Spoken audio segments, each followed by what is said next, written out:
આગળ વાત મહીસાગરની કરીએ। મહીસાગર જિલ્લામાં ભારે પવન સાથે કમોસમી વરસાદ વરસ્યો અને વરસાદના કારણે થઈને લોકોને ભારે હાલાકી પડી રહી છે, કારણ કે લોકોના જનજીવન પર પણ તેની અસર થતી નજરે પડી રહી છે। મહીસાગર જિલ્લામાં સતત ભારે વરસાદ વરસી રહ્યો છે અને તેના કારણે થઈને અહીંયા આ પરિસ્થિતિ સર્જાઈ છે। અનેક સ્થળોએ વૃક્ષો પડવાની પણ ઘટના સામે આવી રહી છે।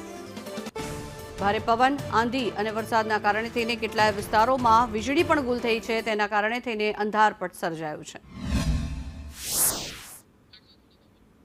આ દ્રશ્યો જે આપ જોઈ રહ્યા છો, બંને અલગ અલગ દ્રશ્યો છે આ કે જ્યાં વરસાદના કારણે થઈને ભારે હાલાકીનો સામનો કરવાનો વારો આવી રહ્યો છે। ત્યારે મહેસાણાની જો વાત કરવામાં આવે ત્યાં પણ અત્યારે દ્રશ્યો કંઈક એવા છે, કારણ કે અત્યારે હાલ ઉનાળામાં ભર ઉનાળામાં જે રીતે અહીંયા વરસાદ વરસી રહ્યો છે અને વરસાદના કારણે થઈને વીજપોલ ધરાશાયી થયા છે અમુક સ્થળો પર અને તેના કારણે વીજળી ગુલ થયાના દ્રશ્યો પણ સામે આવી રહ્યા છે।